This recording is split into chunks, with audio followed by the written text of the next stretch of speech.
Hello, I'm going to be showing off my Nine Inch Nails Pretty Hate Machine era collection.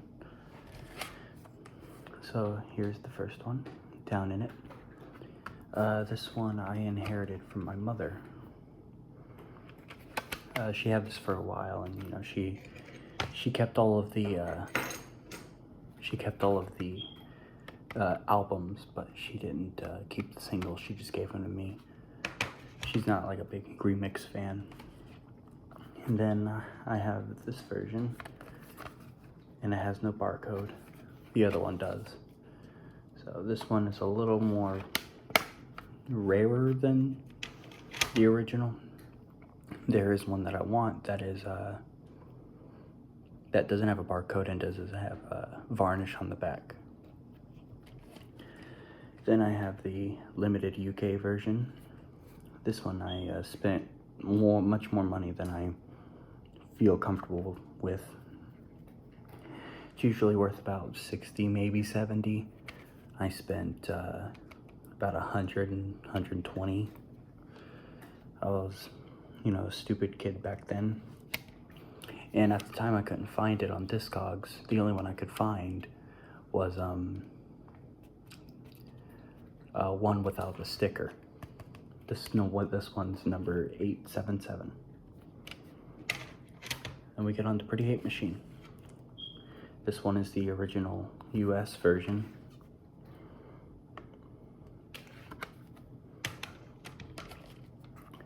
This one is the US CRC.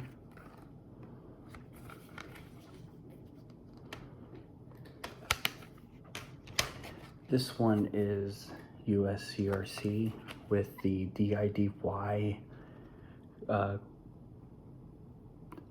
number on the disc. I don't know if you could see that. This one is CRC, has DIDY on the disc, and it has a weird barcode, which I think that might be an eternal reference. I'm not sure. This one is the 2005 Ryko version. This is another one that I inherited from my mom, and this was the one I grew up with, so it's cool to have that. This one is the Bicycle Company version that was released in 2011. Since they don't want to give Trent the rights to it, I guess. This one is the UK version, and it has blue and pink disc artwork. One of my favorites. This one is another UK version, but this one has black disc art. The one I'm looking for doesn't have any, doesn't have the sides, it just has the middle, which I think that's considered a misprint, and it's very, very hard to find. This one is a European version, specifically Austria, because it says made in Austria on the disc. I know there is a Switzerland version as well. Apparently, according to Nine Inch Nails catalog, the Austria version is slightly rarer than the Switzerland version. This one is a Canadian first press. I like it. I like this one because it doesn't have a kind of silver. It just has kind of like, not a matte, but something on top of the silver, if that makes sense. I don't know what to call that. Columbia Record House Canadian version.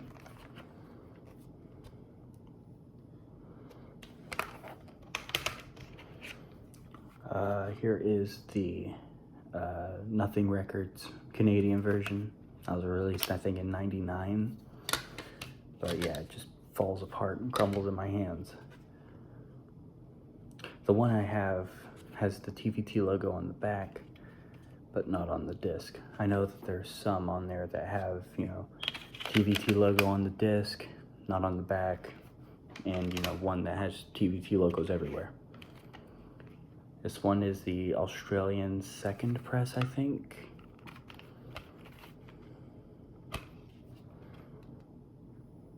I got this from a really cool guy on Discogs. that he, when he sent it out, he actually made a video of him sending it out. It gave me a lot of good, like, extra goodies, like souvenirs from Australia. Gave me a 9 Inch Nails sticker, cutouts, you know, magazine cutouts, you know, the works. It's really cool. I want to order from them again. But Australia, you know, expensive. I think I spent like 40 on this just because a lot of it was the shipping. Then we have the Argentinian version. This one I also got from my mom. She bought it back in 06, 07. So that's cool. I really love the disc art for this one specifically. You know, it looks like candy. What's funny about this is that Trent Reznor's name is spelled Trent Reznor, and John Foyer's name is spelled F-R-U-Y-E-R. It's supposed to be, I think it's F-U-Y-E-R or F-U-E. I don't know. It's late, tired. Let me move on to the Japanese releases. I have the 1992, 96, 04, and 06. I'm missing both of the SHM, I think.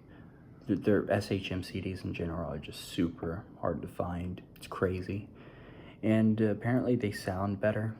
I've heard a lot of people say that they just don't sound better. There's no difference to them because it's just CD. You know, speaking of, none of these sound different. They're all from the same source. It's not like the Beatles where, you know, you get one from like Argentina and that's like the best sounding record. I forgot to show off a couple of cassettes. So this is Down In It, Indonesian cassette. It is unofficial. I wouldn't have bought it if I knew it was. But, you know, we all learn, I guess. It wasn't outlandishly expensive. It was like $25, but that's expensive for a bootleg. And then I have the US version. For some reason, Pretty Hate Machine's pretty expensive to get. Like $20 for a cassette when I can find the Downward Spiral, BMG specifically for like 15, Broken for 15. So for some reason, everybody wants Pretty Hate Machine. And then I do have a couple of records. I do have Down In It, the original US 12-inch. Then I have Pretty Hate Machine, which is the bicycle company, you know, the one that's everywhere, like even at Walmart. And they're in storage at the moment, so you're just gonna have to take my word on it. If I told you I had the, you know, if I told you I had the, you know, the Down In It promo, then I'd be lying. But you know, here's Head Like a Hole, the original US version. Head Like a Hole again, but it doesn't have a barcode. And then I have the Ryko version of Head Like a Hole that was released back in 06. For some reason, this took me quite a while to get. Not the fact that it wasn't rare, but I don't know. I just saw this for $3 and I was just like, oh yeah, I don't have that. So I just went ahead and grabbed it. The UK European version of Head Like a Hole. This one has an exclusive remix, the Opal version. Don't know why they decided to do a remix just for the, you know, the European market. Then I have I think it's the first Australian pressing of Head Like a Hole. Same songs and everything.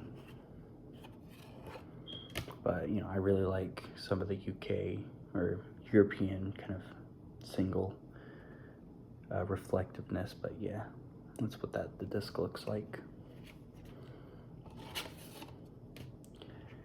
And then we got Sin, the original US. I inherited this from my mom. You know, my mom, she wanted to collect all of the Halo numbers back then, but you know, as she's gotten older, she doesn't really care about that anymore. thankfully, since I'm 21, I still want to collect. I've frankly collected a lot of things that like other collectors haven't collected yet. And I started in 2018 and just never stopped. And then we have the UK version, and frankly, I'm not too hot on the condition of this. This single's this specific version, it's hard to find in good condition. It's like the Songs of Faith and Devotion by Depeche Mode, how hard they are to find in good condition. And it has a very bad case of disc rot, since it's made by PDO. Yeah, ooh, you can see it on the camera. I have a lot of, I have some White House CDs that are also made by PDO, and they're not as bad as that. It's crazy to me. But yeah, I'm looking for the Simline version, the one that's astronomically expensive, more expensive than it should be. But yeah, that's my Pretty Hate Machine collection. Hope you all enjoyed me yapping about it.